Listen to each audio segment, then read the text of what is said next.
മലപ്പുറം വെള്ളിയങ്കോട്ട് വിദ്യാർത്ഥികളുമായി സഞ്ചരിച്ച tourist bus അപകടത്തിൽപ്പെട്ട് ഒരു വിദ്യാർത്ഥിനി മരിച്ചു. മലപ്പുറം മൊറയൂർ സ്വദേശിനി ഫാത്തിമ ഹിബ ആണ് മരിച്ചത്. ഒഴുകൂർ പള്ളിമുക്ക് ഹയാത്തുൽ ഇസ്ലാം മദ്രസ വിദ്യാർത്ഥികൾ സഞ്ചരിച്ച ബസ്സാണ് അപകടത്തിൽപ്പെട്ടത്. ബസ് ഇലക്ട്രിക് പോസ്റ്റിൽ ഇടിച്ചായിരുന്നു അപകടം. വിവരങ്ങളുമായി ശിവദാസ് കന്മനം ചേരുന്നു. ശിവദാസ്, ടൂറിസ്റ്റ് ബസ്സാണ്, സ്കൂളിൽ നിന്നും പോയ ടൂറിസ്റ്റ് ബസ്സാണോ? ഒരു കുട്ടി മരിച്ചിരിക്കുന്നു. കൂടുതൽ വിവരങ്ങൾ. വിനോദ്, ഇന്ന് പുലർച്ചെയാണ് ഈ അപകടം ഉണ്ടായിരിക്കുന്നത്.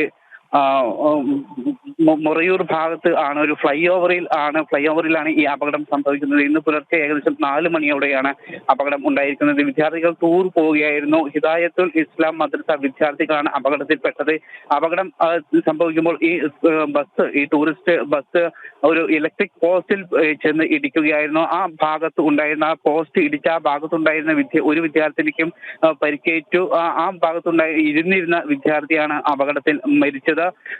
മറ്റു വിദ്യാർത്ഥികളെല്ലാം തന്നെ സുരക്ഷിതരാണ്. ഇവർ ടൂർ പോവുകയായിരുന്നു. ഈ ഡ്രൈവർ ഉറങ്ങിപ്പോയതാകാം അപകടത്തിന് കാരണം എന്നാണ് പ്രാഥമികമായ ഒരു നിഗമനം.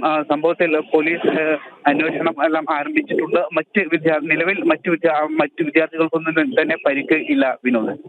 അതെ ദേവിക, ഇപ്പോൾ ഈ സ്കൂളുകളിലെല്ലാം വിദ്യാർത്ഥികൾ ടൂർ പോകുന്ന ഒരു കാലയളവാണ്. നമ്മൾ ഈ പഠനകാലം, അതായത് ഒരു വർഷത്തെ പഠനകാലം അവസാനിക്കുന്ന ഘട്ടത്തിലേക്ക് വരുമ്പോൾ ടൂർ പോകുന്നു. അതിനൊക്കെ കൃത്യമായ മാനദണ്ഡം സർക്കാർ ഏർപ്പെടുത്തുന്നുണ്ട്. പോകുന്ന കുട്ടികളുടെ ലിസ്റ്റൊക്കെ കൃത്യമായി ജില്ലയിൽ നൽകണം, DO ഓഫീസിലൊക്കെ നൽകണം. അതേപോലെ തന്നെ ഈ ബസ് രാത്രിയിൽ സഞ്ചരിക്കാൻ പാടില്ല. അങ്ങനെയൊക്കെ കൃത്യമായ നിയമങ്ങളൊക്കെ ഉണ്ട്. പക്ഷേ ഇതൊക്കെ എത്രമാത്രം പാലിക്കപ്പെടുന്നു എന്നുള്ളതൊക്കെ നമ്മൾ പരിശോധിക്കണം.